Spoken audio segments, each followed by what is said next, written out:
In the latest version of Item versus Packaging, we have this in this enormous box and this in this enormous bag. Thanks, Amazon. Okay, this is going to be a little bit of a test because I bought a little mic because people always complain that it's really echoey in my apartment, because it is. I have all tile, I have reasonably high ceilings, and this is just the way it works. And I tried to get mics before, but it had always been quite complicated because the way I have Reacting set up, in order to capture all the sound and stuff on the computer, I was having trouble introducing a mic into that. And then when I tried to use a program to do it, my computer started lagging and I couldn't use it because it kept like slowing down, stopping, then skipping. It just wasn't quite there, which is one of the reasons I want to change my computer up. I think mine's just getting a bit worn down. But I'm not actually sure if this is doing the thing it's supposed to do. It says it's recording through the mic. Whether that makes a difference or not, I'm going to have to go back and forth a bit and hear me recording without it. Oh, it just started recording itself. Hi to the poltergeist who lives in my phone. I'm not sure if this is going to be better or worse. We're gonna listen back and see if we can tell a difference. We're gonna do a little bit of experimentation here. Okay, I've listened back to both on the phone, which is obviously not the best speaker equipment either. There does seem to be a difference. I can't really decide if the difference is better or worse enough to, just move the camera, sorry, to warrant this, but it seems a little better in some ways, but it's a very cheap mic, so I don't know. Oh, god damn, I needed that sip of coffee. It's the first coffee of the day and I'm trying to catch up with YouTube, and the Amazon guy that delivered the package, I was trying to say parcel there, came out package, which isn't a word. But he rang me and said, oh, Amazon, which apartment are you in? And then he came to my place and he was like, okay, no problem. And he opened up his door and he couldn't find my parcel. He just couldn't find it. He searched for 5 minutes, panicking because he called me out and I felt bad for him. I was like, no, it's fine. But it was actually really hot outside. And he ended up having to come back around the van and be like, I can't find it, I'm sorry, I'll call you when I do. And he did a couple more deliveries and then obviously must have found my boxes and brought them back. I was like, oh, bless your heart, you're having an awesome day. So I'm quite tired today. My issue is I basically have the sleep instincts of a cat. So I'm quite tired during the day. It's not my natural time and I enjoy naps. But then 10 o'clock hits and I'm like, oh, you know what would be a great idea? Clearing out that other wardrobe, which is what I did.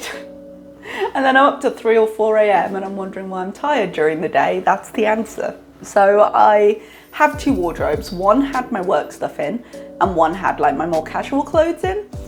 And I packed up the other wardrobe a while back just to kind of get started.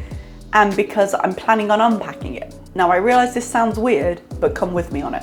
I find, especially when I'm packing a lot of stuff, the first initial pack I do, I'll be like, yeah, I need this. And then I've been caught out before where I packed one case a little while ago and I've taken it to the new country, I've unpacked it and I've been like, why did I think I would need this? And especially with the fact that I'm limited on space, I'm only taking my suitcases and I don't want to pay for too much excess baggage if I can help it. It is getting reimbursed, but I just don't want the burden of it, to be completely honest. And I'm going to buy clothes at home as well. It just doesn't seem worth it to carry much of the stuff. So what I did was I dry packed that suitcase and now I'm gonna unpack it over the next couple of days and just double check what I put into it. So that moment of, I haven't seen this for a few weeks, why would I wanna keep this? Can happen here when I can get rid of the stuff. It might seem like an idiotic thing to do, but it's a system that works for me. So last night I packed up the stuff that I wear more often and I just kept a few changes of clothes because I'm here for another like 9 days now. We've hit August. So I can use the I can use the washing machine still and just have a few outfits and get most of the rest packed, because I really do need to see how much space we've got going versus weight versus how I'm doing. So we're gonna unpack the big one again today and kind of start there. And I'm gonna start actually opening up drawers and cupboards and things like that, which I've started doing already, but really just clearing them. If I definitely don't need it, or if I can do without it for the next week or so, just get it gone.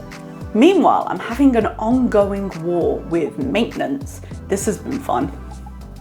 In the last video, as a joke, I put a little bit, insert coffee to continue. My whole life feels like that right now. Just get that on some merch, I just don't function. So they've been working on the apartments around mine, the villas. They call them villas. But they've been working on them because a lot of people are away for the summer and they need to come in and paint and do things. And a lot of people are final exiting, which means they need to go, they need to reset the apartment, make sure all the repairs are done and that the new sets of stuff are in for the next person, whoever gets assigned there, and all of that. This is pretty standard stuff. They did say to us before we broke up, hey, we really need maintenance done this summer, because some people refuse because maintenance don't take very good care of the stuff in the apartment. So the school were like, anything valuable you want to keep, just lock in the wardrobe, but they need to come in, which was fair enough. I then went to the maintenance organizer head person that we have here, our like liaison with them, and I said, hey, I'm not leaving till later, so the apartment's not going to be empty. And it was a little bit of organisation, but they were like, yeah, no problem. Because they don't want to be coming in when someone's there. The point is that the places are empty. And I had some issues with this because I was getting a lot of, they're not buzzing the door when they want to come in because they're assuming it's empty, like the few that are around me. So randomly during the day, I hear a kind of scraping noise and there's a hand under my gate jimmying the lock because it's like a bolt thing. Now my door is locked obviously, but the door has a glass front and so there's no privacy if you're opening up the gate and in the garden. And not a whole glass front, but you know, like a half, it's got the windows at the top. So I messaged the guy who'd organised this and I was like, please, can you tell the maintenance not to come swanning into my garden? Because I'd wake up in the morning and the gate would be open because someone had been in there. And I find that a bit disconcerting. I shouldn't have to be worried about strange men wandering around my garden or trying to break into my house while I'm sleeping, you know? He was apologetic. He was like, oh no, I'll absolutely make sure. And 2 days ago, I was walking over to, where was I going? Oh, over to the residence area. I had to go talk to someone. And he passed me in his car and he stopped. He went, oh, I've told everybody, I'm really sorry. I was like, okay, great. And then 9 o'clock last night, a random guy who wanted to paint my inside wall at 9 o'clock last night broke into my garden, the wall of my garden, not my house, and was like, oh, I paint? I was like, get out! Standing there in my pajamas, get out! Why? Why is it this way? And I don't think they're doing anything on purpose. They're just like, okay, do the job. And Mum's like, no, I've got a sign on my door saying don't come in. No. It's so frustrating. And I realize they're not doing it with any sort of intent, but I just can't relax because every time I'm like, oh, I'll go get changed, I'll go do whatever. Go take my wig off maybe so I can relax tonight. And I'm gonna worry about people breaking in. I'm like, no, go away. They do have time to get in and do the work before the new person comes. And they don't usually do as much work as they're doing this summer, but there was an incident during the school year where some of the maintenance on one of the walls or the ceiling hadn't been done, and there was a crack that ended up with part of the ceiling coming down in someone's kitchen. No one was hurt, but people could have been hurt, so they're a little bit more on it this summer. Okay, no, actually we spoke about this. Remember we spoke about this? And they were like, oh yeah. And so I just keep getting people breaking in. But hey, 10 more days, 10 more days, 9 more days, we'll get through it.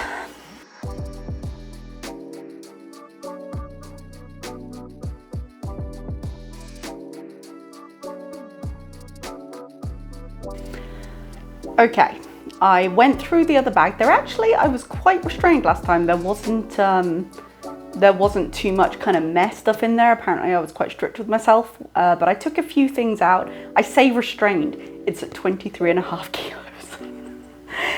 Each bag limit I have, because I'm allowed 2 bags with the ticket I'm taking home, is 23 kilos per bag. Now, because they're not like a low-cost airline, budget airline, even though I got a very good deal on the ticket, you don't pay extra for your bags. They're included in the price. So usually in that case, the airline doesn't really give me any trouble unless I go over the 23.9 kilo. If I slip into 24, it's overweight, but if it's 23 point something, they don't usually give me too much trouble. Now, the other bag I haven't weighed yet. The other bag is about, well, it's sort of the next one down to this, so it's a medium instead of a large size. So it's already half full. I've got too much stuff. Guys, why am I like this? Why do I need that much stuff? I should be able to fit my whole life into a bag. It's a large bag. But my bag weight limit when I came here was 30. So I just put more stuff in it. There is room to fit more stuff in there. And when I go, I can have 2 bags up to 30 kilos. I think I might struggle with the space in the small one though. So I may end up buying a new suitcase in the UK and swapping it out maybe, but we'll see. I have now packed most of my clothes except what I'm going to be wearing for the next like 9 to 10 days. But I don't know what the weight's going to be like on the other suitcase, and I'm still sorting out my hand luggage particularly because I bought a new computer. I bought a mini PC, which, I didn't go into with you guys. Well, I'll tell you that story after, but I need to take it with me and it has to go in my hand luggage. That's going to be a little bit bulky, so I've got to be really careful. I've got so many devices, I don't know how to lower the weight on the hand luggage, so I'm trying to be super strict there, but it's not going too well. Before anyone thinks I'm wasting more money than Starbucks itself is, the restaurant in the compound has a little Starbucks counter and they deliver food for free, food and drinks for free to the villas. So don't have to pay anything extra for delivery, get to have Starbucks. All very good. So I didn't tell you about my new computer. Apologies, I'm very excited about it actually. So the thing was, I am paying off the very last of my credit card when I get my final exit lump sum payment next week. And I've been working for a really long time just to clear that credit card off because I want to keep it, but I don't really want to use it. And I was sick of having a balance on there. It's wasteful, the interest rates are going up. I've been trying to clear it for a long time.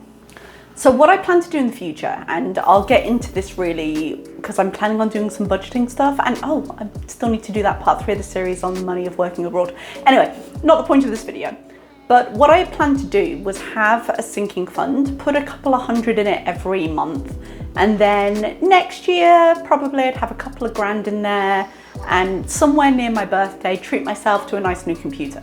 Now the reason it was going to be a couple of grand is because I wanted something that could handle basic gaming. I don't do anything too brain melting with it. I'm generally like a casual cozy gamer, but I've got a Surface Pro, is it a 6 now? I've had it for 3 or 4 years and it struggles.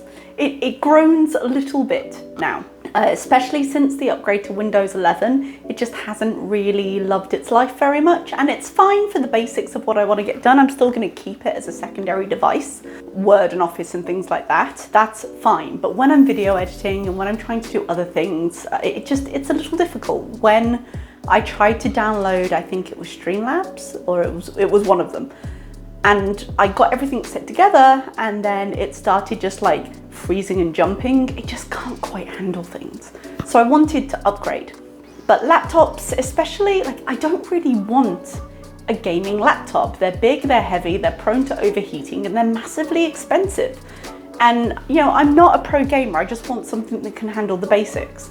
But it seemed to be my only option because I myself move around a lot. I have to figure out something that's going to work for my lifestyle.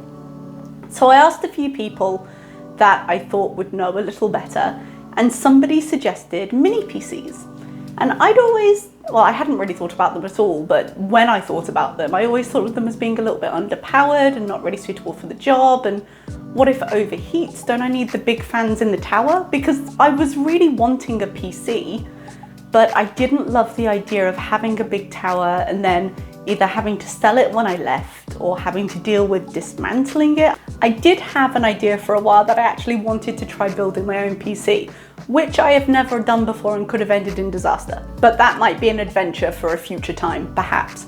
I was also aware that due to the problems of global logistics, that components tend to be in quite short supply at the moment. From what I can gather, I'm in no way an expert or even like a hobbyist on the subject, but it seemed to be the case. But I looked into mini PCs and all I'm really looking to buy at the moment is is base the right word? The thing with all the components in. It's not a tower because it doesn't have a tower, but you know what I mean. Which means that I can pack that, I can travel with that, I can buy a monitor and a keyboard and the peripherals, and I don't mind getting rid of those at the end of the day. I don't mind giving it or selling it or what have you when I'm done with those, if I can take sort of the brain with me and I can reuse it further down the line. It does seem to be upgradable if I decide later I want to do that, which gives it points for longevity in my mind.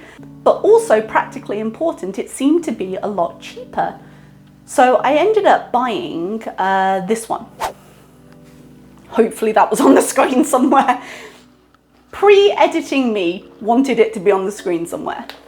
And while it's not going to be the shiniest and the fastest of all the wonderful things, it's going to be a fairly large upgrade from where I am because my Surface is 3 or 4 years old.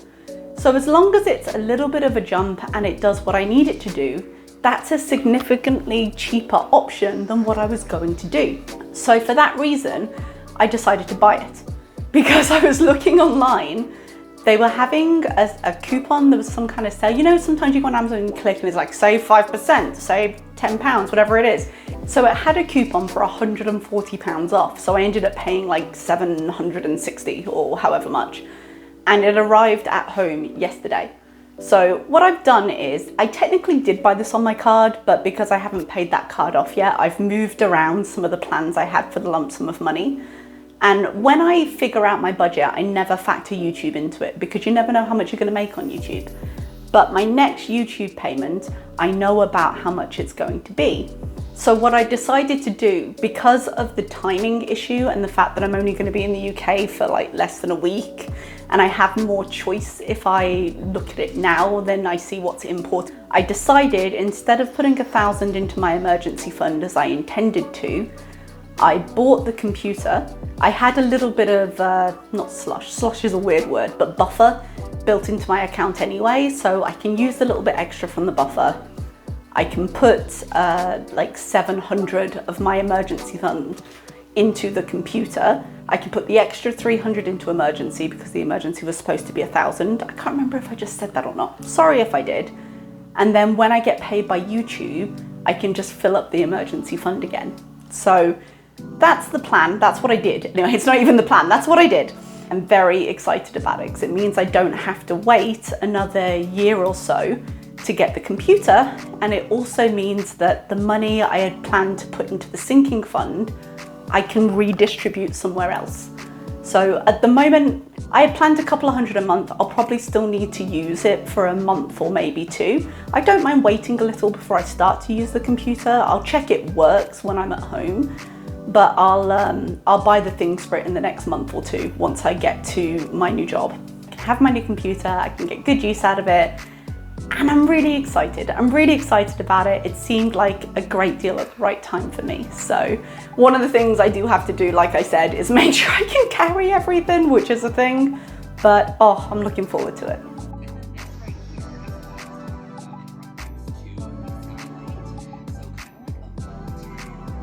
So the sushi and break might have been the final death knell for my productivity today. It's okay, we've got tomorrow. I might end up, like I said, I tend to get to the point on like 10 p.m. Oh, everything's settled, everything's dark, everything's quiet, let's just do all the things. That could happen, we don't know yet. But just in case it doesn't, I'm just gonna say goodbye to you now, and I will see you next time. Bye bye everybody.